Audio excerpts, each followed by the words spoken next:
Antes de emprender un viaje, un proyecto o una acción, siempre hay que preguntarse el por qué. No hacerlo es arriesgarse a caer en el sinsentido o a dejarse llevar por los proyectos e intenciones de otros. Por eso, antes de comenzar a hablar de su biografía, vamos a dedicar un capítulo del programa a reflexionar sobre el sentido de estudiar la vida de Mohammed, el mensajero de Dios, que la paz sea con él.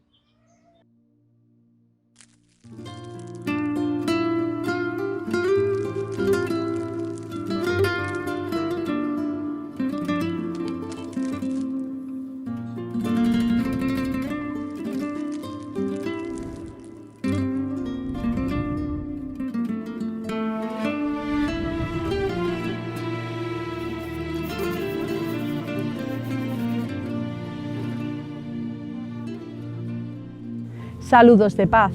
Muchos de vosotros estáis interesados en saber sobre el Islam. Queréis saber quién era este personaje y encontráis información en páginas llenas de prejuicios con información tergiversada. O bien acudisteis a libros demasiado complejos. Otros quizás seáis nuevos musulmanes como yo y esta es vuestra primera toma de contacto con su vida.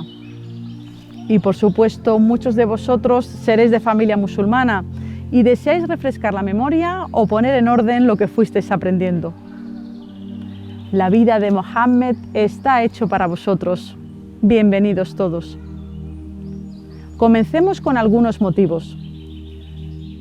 La humanidad está absolutamente a la deriva si permitimos que reine el egoísmo, la corrupción, el racismo, la desunión y el vacío espiritual. Es cierto que buscamos un ejemplo a seguir, pero no lo encontramos sino únicamente estudiando la vida de los profetas y mensajeros de Dios, como Jesús y Abraham, la paz sea con ambos. Y ninguna de ellas es tan conocida y completa como la biografía del profeta Mohammed, la paz sea con él. El mensaje que trajo el enviado de Dios está dirigido a toda la humanidad, a ti, a mí, a todos nosotros. Es una biografía útil para todas las personas de cualquier país, creencia, raza, sexo y cultura, y para todo tiempo. Todas las filosofías que nos han enseñado tienen una laguna muy importante, y es que han sido creadas por el ser humano, por lo que están sujetas a intereses partidistas, cambiantes y personales de cada cual. Sin embargo, los mensajes que traían los profetas de Dios no eran obra humana, sino de Dios, alabado sea, que es que nos ha creado y sabe mejor que nadie cómo es nuestra esencia, qué nos beneficia y qué nos perjudica, por lo que no está sujeto a variables oportunistas. Él ama su creación por igual y no busca beneficiar a unos por encima de otros, por lo que es un mensaje de igualdad. Un movimiento o filosofía que no se base en los dos pilares siguientes, los derechos de Dios y los de los humanos, no puede prevenir al mundo de la injusticia ni llevarle a rectitud y la felicidad. Por lo tanto, debemos trabajar tanto en el plano espiritual como en el social. La biografía del profeta Mohammed, la paz sea con él, es bien conocida y está registrada, y a lo largo de la historia no han dejado ni un detalle de su vida por cubrir. Cabe destacar que fue sujeta a los mismos cánones de investigación, comprobación de los transmisores y distinción entre lo auténtico y lo débil, como los hadices, los dichos proféticos, por lo que su grado de fiabilidad es algo que no ha tenido precedentes. Todos los profetas, y bueno, es algo que vemos hoy en día en política, por ejemplo, cuando hay algo que no comprendemos o no queremos que la gente se incline hacia ello, se inicia una campaña de desprestigio inventando mentiras sobre esa persona o bien entidad. No es nada nuevo, ¿verdad? Por eso es muy importante que nos liberemos de esa carga que inconscientemente llevamos e iniciemos una investigación con criterio propio y sin prejuicios. Estudiar su vida nos ayuda a comprender el Corán. El libro sagrado es profundo y con un formato sin igual. No puede ser comprendido sin conocer el contexto de la revelación e incluso puede ser malinterpretado. Muchos versículos fueron revelados a causa de eventos que ocurrieron en ese momento. Hay un antes y un después en la lectura del bendito Corán cuando se sabe sobre la vida del mensajero, la paz sea con él. Su esposa Aisha bint Abu Bakr, que Dios esté complacido con ella, decía de él que era el Corán andante. Así que tenemos en él el ejemplo perfecto si queremos comprender el mensaje.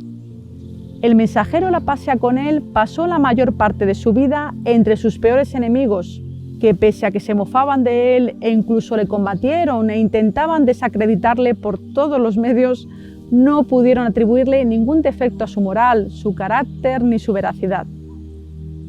La gente de Meca no pudo poner en tela de juicio ningún aspecto de su vida, ya que carecía de tacha alguna. Hay una historia cuando uno de sus peores enemigos en ese momento, Abu Sufyan, fue llamado por el emperador bizantino Heraclio, quien le preguntó acerca de Mohammed, paz y bendiciones.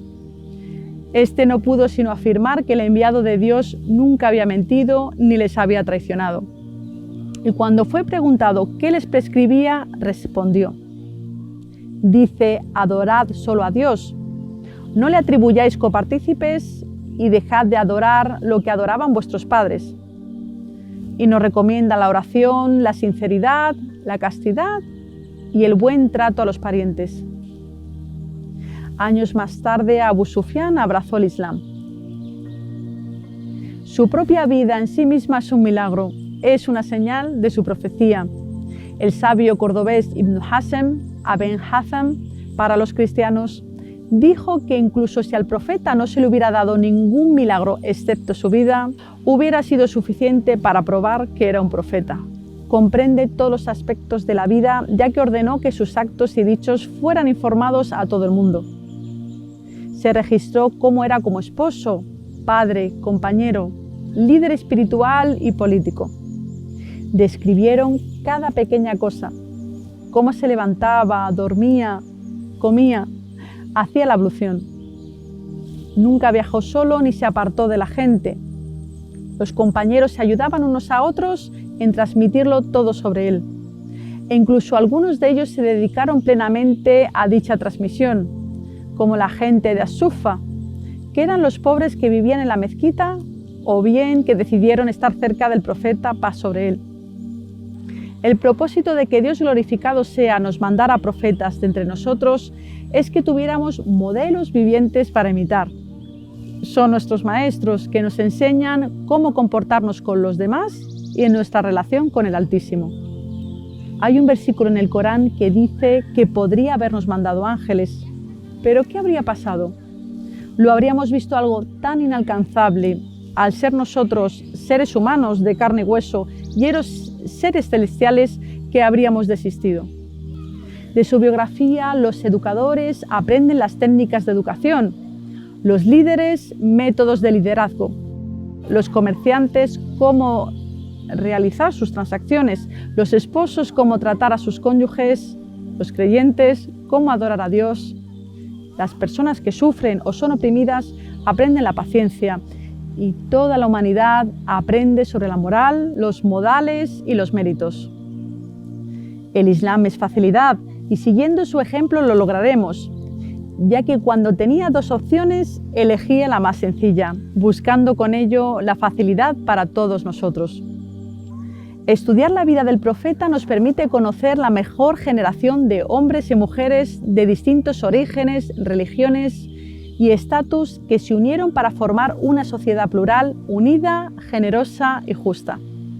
Muchos de ellos pertenecían a tribus o clases sociales enfrentadas durante siglos y dejaron de lado sus odios y su prejuicio para lograr una comunidad unida. De esto tenemos mucho que aprender. Y sobre todo porque es el último de una larga lista de enviados de Dios. Se le conoce con el título del sello de la profecía. Dios ha enviado a lo largo de la historia de la humanidad a personas ejemplares para recordar al mundo el sentido de su existencia, el propósito de su paso por este mundo y cómo han de proceder para actuar correctamente y cumplir el propósito con éxito. Y no lo han hecho de palabra, sino dando testimonio de ello.